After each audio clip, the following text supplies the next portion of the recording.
बहुत समय पहले दुनिया के नक्शे पर एक ऐसा राज्य था जिसका नाम इतिहास की किताबों में नहीं मिलता, क्योंकि उस राज्य की हिफाजत तलवारें नहीं किस्मत करती थी। कहते हैं वहाँ एक राजा था जो अपनी बेटियों को सोने चांदी नहीं बल्कि दुनिया की सबसे अनोखी तालीम देता था। लेकिन किस्मत जब किसी का इम्तिहान लेती है तो ज्ञान भी कम पड़ जाता है। और फिर एक दिन एक सवाल ने उसकी अपनी ही बेटी की जिंदगी बदल दी और शुरू हुआ लाल नाम के रहस्यमयी श्राप का तूफान। कहानी शुरू होती है राजा के दो बेहद सुंदर बेटियों से। राजा अपनी बेटियों से दुनिया की हर खुशी से ज्यादा प्यार करता था। एक दिन राजा ने दोनों को अपने दरबार में बुलाया और सवाल किया, मेरी राजकुमारियों बताओ किसके कारण आज राज कर रही हो? बड़ी राजकुमारी ने कहा, आपके कारण पिताजी। पर छोटी बेटी की आवाज में अजीब सा आत्मविश्वास था, मैं अपनी किस्मत के कारण कर रही हूँ पिताजी। ये जवाब राजा के दिल पर हथौड़े की तरह लगा। राजा का गुस्सा फूट पड़ा। उसने आदेश दिया, जाओ इस राज्य का सबसे मूर्ख लड़का खोज कर लाओ, उसी से इसका विवाह होगा। मंत्री निकल पड़ा। एक लड़का उसी डाल पर बैठकर उसी डाल को काट रहा था। मंत्री ने उसे देखते ही पकड़ लिया। उसने राजा के सामने लड़के को पेश करते हुए कहा, महाराज इससे बड़ा मूर्ख कोई नहीं हो सकता। ये जिस डाल पर बैठा था उसी को काट रहा था। राजा ने देखा और समझ गया और छोटी बेटी की शादी उसी लड़के से कर दी गई। दोनों चलते चलते एक शापित झील के किनारे पहुंचे। झील शांत थी, लेकिन उसकी खामोशी ऐसी थी जैसे वह सदियों से कोई भयानक सच छिपाए बैठी हो। अचानक लड़के ने झील की सतह पर लाल लाल चमकते हीरे तैरते हुए देखे। उसकी आंखें लोभ से चमक उठी। राजकुमारी ने घबराकर उसे रोकते हुए कहा, इसे मत छुओ, ये झील अशुभ है। लेकिन लालच के आगे उसकी कोई बात नहीं चली। लड़के ने एक लाल हीरा उठा लिया और उसी पल से उनकी किस्मत का अंधेरा सफर शुरू हो गया। दूसरे राज्य में पहुंचकर वह मूर्ख लड़का राजा के दरबार में दरबान बन गया।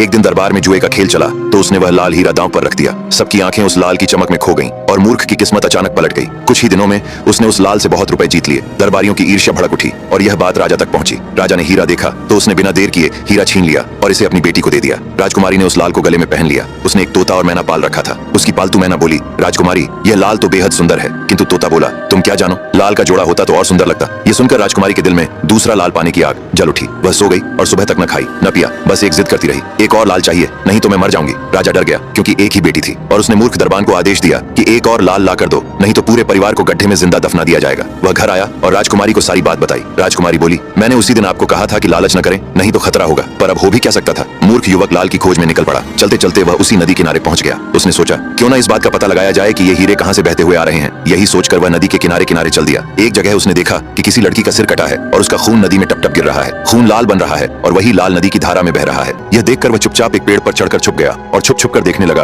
कि आखिर माजरा क्या है। जब शाम हुई तो एक राक्षस आया। उसने पास के एक पेड़ से एक फूल तोड़कर उस लड़की को सुंघा दिया। लड़की तुरंत जीवित हो उठी। दूसरे दिन जब राक्षस बाहर जाने लगा तो उसने फिर तलवार से उस लड़की की सिर काट दी। उसी तरह उसका खून टपकने लगा। राक्षस के चले जाने के बाद लड़का पेड़ से उतरा। उसने उसी पेड़ से एक फूल तोड़ा जिससे राक्षस ने तोड़ा था और उसे लड़की को सुंघा दिया। लड़की तुरंत जी उठी। लड़के को देखकर बहुत खुश हुई। दोनों ने दिन भर खूब मस्ती की। शाम होने वाली थी तो उस स्त्री ने युवक को मच्छर बना दिया। जब राक्षस आया तो बोला, मुझे किसी मनुष्य की गंध आ रही है। स्त्री ने कहा, यहाँ कहाँ से मनुष्य आएगा मेरे स्वामी। ये सुनकर राक्षस शांत हो गया। इसी तरह राक्षस के चले जाने पर लड़का लड़की को फूल सुंघाकर जिंदा कर देता और शाम होते ही राक्षस फिर उसकी सिर काट देता। 4-5 दिन दोनों इसी तरह दिन भर मौज मस्ती करते रहे। स्त्री उसे जादुई दुनिया में लेकर जाती जहाँ तरह तरह चीजें होती। एक दिन युवक ने कहा कि वह राक्षस से पूछे कि उसके प्राण कहाँ बसे हैं। स्त्री के पूछने पर पहले तो राक्षस टाल मटोल करता रहा, झूठ मूठ कुछ भी बता देता, लेकिन एक दिन उसने सच्चाई बताई। राक्षस बोला, मेरे प्राण 7 समुद्र पार एक ताड़ के पेड़ पर हैं। उस पर एक पिंजरा है जिसमें एक तोता है। उसी तोते के अंदर मेरे प्राण हैं, इसीलिए मुझे कोई नहीं मार पाता। युवक ने यह राज जान लिया और राक्षस के प्राण को समाप्त करने निकल पड़ा। जाते जाते वह एक पेड़ के नीचे विश्राम करने लगा।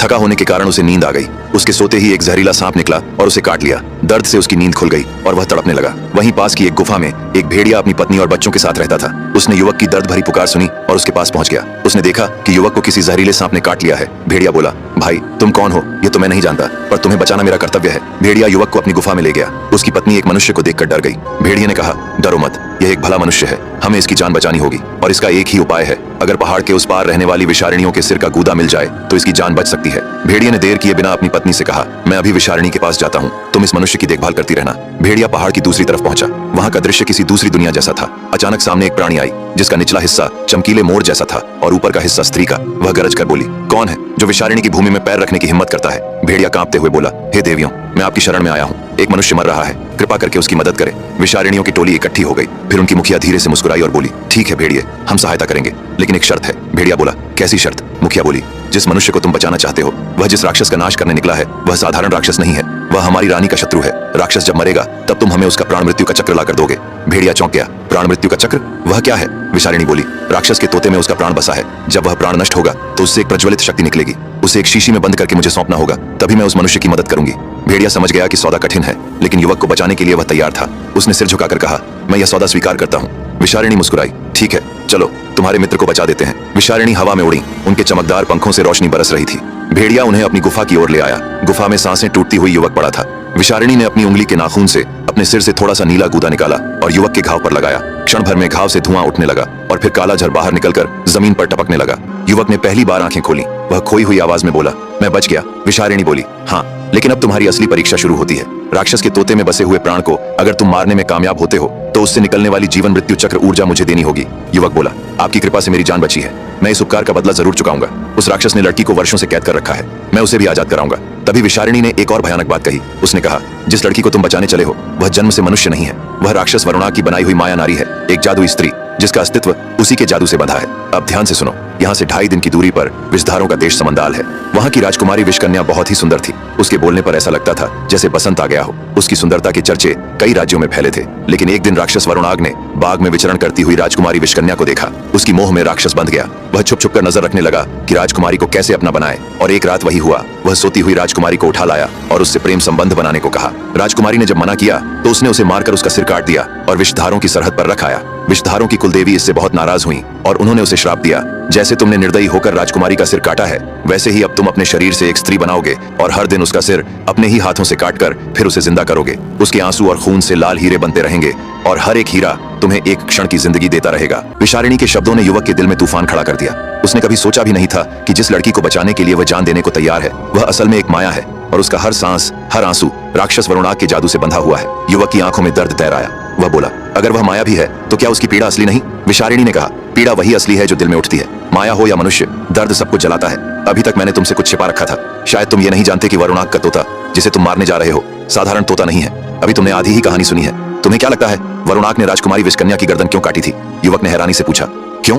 विशारिणी ने गंभीरता से कहा, समंदर के पूर्व में अधिपति बेतालों का साम्राज्य है। वहाँ एक योद्धा रहता था जिसे बेताल योद्धा अर्घमान कहते थे। वह इतना बलशाली था कि बड़े बड़े दिग्गज हाथियों को एक पटकनी में मात दे देता था। जब राजकुमारी विषकन्या जवान हुई तो उसकी अद्वितीय सुंदरता की ख्याति दूर दूर तक फैल गई। उसकी खूबसूरती के चर्चे इतने मशहूर हुए कि यह बात आखिरकार बेतालों के साम्राज्य तक भी पहुंच गई। एक दिन राजकुमारी के पिता विषधारों के राजा ने एक प्रतियोगिता का आयोजन किया जिसमें एक खतरनाक नाग से लड़ाई करनी थी। अर्घमान ने भी इस प्रतियोगिता में भाग लिया और उस नाग को थोड़ी ही देर में हरा दिया जिसे बड़े बड़े वीर नहीं हरा पाए थे। यह देखकर राजा बहुत प्रसन्न हुए और राजकुमारी भी उस पर अपना दिल हार बैठी। धीरे धीरे दोनों के दिलों में प्रेम पनपने लगा और दोनों छुप छुप कर मिलने लगे। लेकिन किस्मत को शायद कुछ और ही मंजूर था। एक दिन राजकुमारी विषकन्या पर राक्षस वरुणाग की नजर पड़ गई और वह भी उसकी सुंदरता के पाश में बंध गया। वह उस पर छुपकर नजर रखने लगा। एक रात वह राजकुमारी को उठा लाया। जब उसने राजकुमारी से प्रेम संबंध बनाने को कहा तो राजकुमारी ने मना करते हुए अपने प्रेमी अर्घमान के बारे में बता दिया। यह सुनकर राक्षस इतना कुपित हुआ कि उसने राजकुमारी की गर्दन काटकर उसके राज्य की सरहद पर रख दी और अर्घमान को भी हराकर अपनी शक्ति के बल पर एक तोता बना दिया। फिर उसने अर्घमान के प्राण निकालकर उसी तोते के भीतर अपना प्राण छिपा दिया और उसे 7 समंदर पार ले जाकर रख दिया। तो तुम जिसे एक साधारण तोता समझ रहे हो वह असल में राजकुमारी विषकन्या का प्रेमी अर्घमान है। नौजवान ने राजकुमारी विषकन्या और अर्घमान की कहानी सुनी तो राक्षस वरुणाग को मारने के लिए और भी उतावला हो गया। फिर भी विशारिणी ने कहा, अगर तुम उसे मारना ही चाहते हो तो यह बहुत कठिन राह है। फिर उसने एक सेब निकाला और नौजवान को देते हुए कहा, इसे खा लो। इसे खाते ही तुम एक शक्तिशाली योद्धा में बदल जाओगे। यह रास्ता बहुत कठिन है और इसे पार करने में यह सेब तुम्हारी मदद करेगा। इस माया नगरी में जब तक रहोगे तुम बिना खाए पिए कई दिनों तक जिंदा रहोगे। इसका असर तुम पर बना रहेगा। यहाँ से दक्षिण दिशा में तुम्हें काली आत्माओं की झील मिलेगी। तुम उस झील के किनारे जाकर खड़े रहना। कुछ देर बाद एक नाव आएगी। उसका मांझी जैसा भी दिखे उससे मत डरना और न ही उससे कुछ बोलना। जब तुम झील पार कर लोगे तो वहां से उत्तर दिशा में चलते जाना। लगभग 2.5 दिन की दूरी पर तुम्हें छाया मालिनियों का देश मिलेगा। उनसे सावधान रहना। वे जितनी सुंदर हैं उतनी ही खतरनाक भी। वे इंसानों की आत्मा खाती हैं। वहां पहुंचते ही तुम किसी भी सुंदरी से कहना कि तुम उनकी रानी से मिलना चाहते हो और रानी से मिलते ही यह सिक्का देना। उसके बाद वह तुम्हें राह दिखाएगी। युवक ने सेब और सिक्का लिया और विशारिणी को अपनी जान बचाने के लिए धन्यवाद दिया। फिर भेड़िए ने भी उसे अपनी करुण आंखों से देखते हुए विदा किया। अब वह मूर्ख युवक एक योद्धा के रूप में आगे बढ़ा। रात काली थी, तेज बारिश हो रही थी। वह बढ़ता गया और कई दिनों तक चलने के बाद काली आत्माओं की झील में पहुंचा। थोड़ी देर बाद एक नाव आती हुई दिखाई दी। उसका मांझी एक निशाचर था। झील से अजीब दुर्गंध उठ रही थी और काली आत्माएं चारों तरफ उड़ रही थीं। युवक चुपचाप बैठा सब कुछ देख रहा था। तभी एक बड़ा काला कौवा आया। निशाचर ने अपनी एक आंख निकालकर उसे दे दी और कौवा लेकर उड़ गया। थोड़ी देर बाद झील का पानी चीरती हुई एक विशालकाय अंधकरणी ऊपर निकली। उसने जोर से कहा, ठहरो, पहले मुझे खून दो फिर आगे बढ़ो। युवक का चेहरा भय से पीला पड़ गया, लेकिन निशाचर ने बिना हिचकिचाए अपनी कटार निकाली और अपनी हथेली चीरकर कुछ बूंदे खून की उस रहस्यमयी झील में टपका दी। देखते ही देखते पानी लाल रक्त में बदल गया। अंधकरणी ने वह रक्त पिया और संतुष्ट होकर फिर झील में समा गई। इसके बाद निशाचर युवक को एक ऐसे दरिया में ले आया जहाँ पानी में विचित्र जीव तैर रहे थे। कुछ मछलियां कौ की तरह काली और भयानक थीं, कुछ चमगादड़ के जैसी डरावनी थीं और कुछ विशाल कछुए ऐसे थे कि जिन्हें देखकर ही रोंगटे खड़े हो जाएं। युवक इन अजीब जीवों को पार करते हुए आगे बढ़ता गया। एक दिन और एक रात की यात्रा के बाद निशाचर उसे छाया मालिनियों के घाट पर छोड़कर अदृश्य हो गया। वहां से कुछ दूर चलने पर एक आती हुई बुढ़िया दिखी जो एक छोटे बिल्ली के बच्चे को लिए हुए थी। उसने कहा, बेटा तुम कौन हो? युवक ने उसे प्रणाम करते हुए कहा, माई, मैं एक मुसाफिर हूँ और मुझे यहाँ की रानी से मिलना है। बुढ़िया बोली, बेटा मैं तुम्हारी जरूर मदद करूंगी, बल्कि मैं तुम्हें रानी तक ले जाऊंगी, पर जरा इस बिल्ली के बच्चे को थोड़ी देर संभाल लो, मैं नीचे के झरने से पानी पीकर आती हूँ। युवक ने उस नन्हे बिलाव शावक को करुणा सहित उठाया और उसे अपनी हथेलियों में थामकर स्नेह से सहलाने लगा। तभी अचानक बारिश होने लगी, लेकिन जैसे ही बारिश की पहली बूंद उस बिल्ली के बच्चे पर गिरी, मानो कोई प्राचीन श्राप जाग उठा। कुछ ही क्षणों में उसका चेहरा विकृत होने लगा और उसकी मीठी सी आवाज राक्षसी गुर्राहट में बदल गई। अगले ही पल वह युवक पर झपट पड़ी। तभी आसमान को चीरती हुई एक तीर सनसनाती आवाज के साथ आई और सीधे उस राक्षसी बिल्ली के शरीर में धंस गई। बिल्ली तड़पती हुई जमीन पर गिरी और कुछ ही पलों में निश्चल हो गई। युवक ने घबराकर ऊपर देखा, वहां एक स्त्री खड़ी थी, ऊंचा कद, तेजस्वी मुख और आंखों में शिकारी जैसी पैनी दृष्टि। युवक ने हाथ जोड़कर कहा, देवी आपने मेरी प्राण रक्षा की, मैं आपका ऋणी हूँ। आप कौन हैं? स्त्री ने उत्तर दिया, मैं इस राज्य की वंशाया रक्षिका हूँ। आज तुम्हारा भाग्य बलवान था जो तुम मृत्यु के मुख से बच निकले। जिसे तुम साधारण वृद्धा समझ रहे थे वह एक डायन है। बुढ़ापे में वह स्वयं शिकार नहीं कर पाती, इसलिए राहगीरों को अपने जाल में फंसाकर उन्हें खा जाती है। इतना कहते ही उसने अपने कान से सांप के आकार का कुंडल निकाला और जमीन पर फेंक दिया। क्षण भर में वह कुंडल फुफकारता हुआ एक विशाल नाग बन गया। नाग ने फुर्ती से झपट्टा मारा और झाड़ियों में छिपी डायन को कस लिया। डायन की चीखें पूरे जंगल में गूंज उठी। वंशाया रक्षिका ने मंत्रोच्चार किया और उस डायन को एक मंत्रबद्ध शीशी में बंद कर लिया। कुछ क्षण बाद युवक बोला, मैं कई दिनों की कठिन यात्रा करके यहाँ पहुंचा हूँ, आपकी महारानी से भेंट करना चाहता हूँ।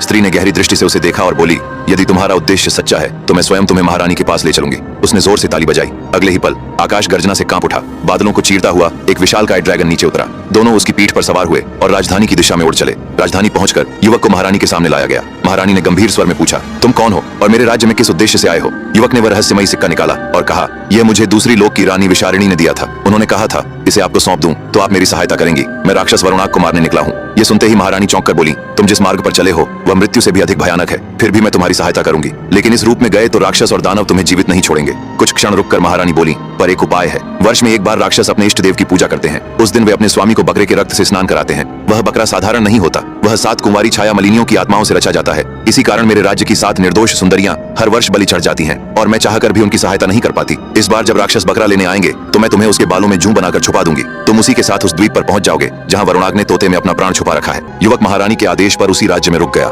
दिन ढलते रहे और फिर आ पहुंची अमावस्या की वह काली रात, जब चांद भी आकाश से मुंह मोड़ लेता है और राक्षस अपने स्वामी के लिए रक्त विधि करते थे। रात के अंतिम प्रहर में राज्य के द्वार खुले। लोहे की जंजीरों में जकड़ी 7 कुंवारी छाया मालिनियां कैद करके लाई गईं। उनकी आंखें खाली थीं, होंठ कांप रहे थे। यज्ञ वेदी पर मिट्टी से बनाया गया एक विशाल बकरा रखा गया। कुछ बेताल बैठकर मंत्र पढ़ने लगे और छाया मालिनियों की आत्माएं उनके शरीर से खींच ली गईं। वे आत्माएं काले धुएं की तरह उठीं और एक एक कर उस मिट्टी के बकरे में भर गईं। अचानक धरती कांपी और वह बकरा जाग उठा, एक जीवित सांस लेता राक्षसी बकरा। उसी क्षण महारानी ने युवक को अपने पास बुलाया। उन्होंने कहा, आज वह घड़ी आ गई है जब तुम्हें मनुष्य देह से बदलकर एक जूं बना दूंगी और बकरे के बालों में छुपा दूंगी। बकरा तुम्हें राक्षसों की घाटी तक ले जाएगा, लेकिन उस द्वीप पर पहुंचते ही बकरे से अलग हो जाना। एक दिन और एक रात कहीं छिपे रहना। जब तुम्हारी देह वापस आएगी तो तुम इस शीशी में रखे खून को पी लेना। इससे तुम एक पिशाच बन जाओगे, क्योंकि मनुष्य देह में आगे बढ़े तो तुम किसी राक्षस के हाथ मारे जाओगे। इसलिए पिशाच रूप में वहां से 2.5 दिन की यात्रा करके पूर्व दिशा में जाना। वहां तुम्हें मिलेगा कपालिनियों का देश। उस देश की रानी से कहना कि तुम मेरे भेजे हुए हो। उसका और राक्षस वरुणाग का पुराना बैर है। उसे पता है कि वह तोता कहाँ छुपाया गया है, वही तुम्हें असली राह दिखाएगी। इतना कहकर महारानी उठी।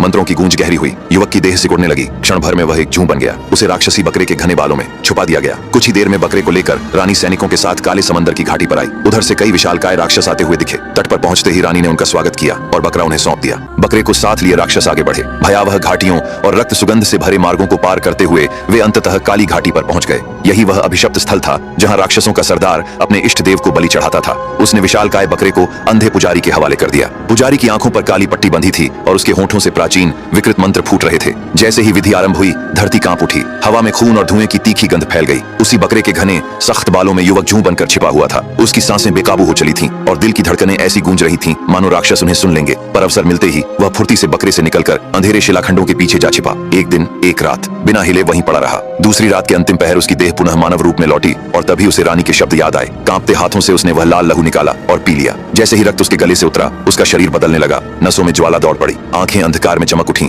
अब वह पिशाच बन चुका था। बिना एक क्षण गंवाए वह पूर्व दिशा की ओर निकल पड़ा। 2.5 दिन की कठिन यात्रा के बाद वह पहुंचा कपालिनियों के देश में। धुंध से ढके द्वार पर 2 निशाचरी पहरेदार खड़ी थीं। युवक ने विनम्रता से अपने आने का उद्देश्य बताया। उसे तुरंत महारानी के सामने प्रस्तुत किया गया। महारानी ने उसकी आंखों में झांका और गंभीर स्वर में कहा, तुम्हारा मार्ग रक्त से भरा है, फिर भी तुम रुके नहीं। युवक ने छाया मालिनियों की रानी का संदेश सुनाया और बताया कि वह राक्षस वरुणाग का वध करना चाहता है। महारानी कुछ पल मौन रही, फिर बोली, उसके प्राण उसके शरीर में नहीं बल्कि एक तोते में कैद हैं। राक्षस ने अपने ही शरीर से एक स्त्री की रचना की है। हर दिन वह उसका वध करता है। उसी क्षण उसकी शक्ति क्षीण होती है और वह मायावी कारागार में फंस जाता है। बस वही क्षण तुम्हारा अवसर होगा। इतना कहकर महारानी ने मंत्र पढ़े। काली आत्माओं से बना एक भयावह ड्रैगन प्रकट हुआ। फिर उन्होंने कहा, इस पर सवार हो जाओ, यही तुम्हें तोते तक ले जाएगा। जैसे ही युवक उस स्थान के निकट पहुंचा, राक्षस को आभास हो गया। धरती फटने लगी, आकाश काला पड़ गया। पूरी शक्ति के साथ राक्षस वहां आ पहुंचा। आंखों से आग बरसती हुई, मुंह से विष टपकता हुआ और शरीर से धुआं उठता हुआ। पर उसी क्षण युवक ने एक ही झटके में तोते की गर्दन मरोड़ दी। तोते की चीख के साथ ही राक्षस की छाती फट गई। उसके शरीर से काली आत्माएं निकलकर आकाश में विलीन होने लगी। वह घुटनों पर गिरा और जमीन छूते ही राख में बदल गया। युवक ने तोते से निकली मृत्यु चक्र शक्ति को एक बोतल में कैद कर लिया।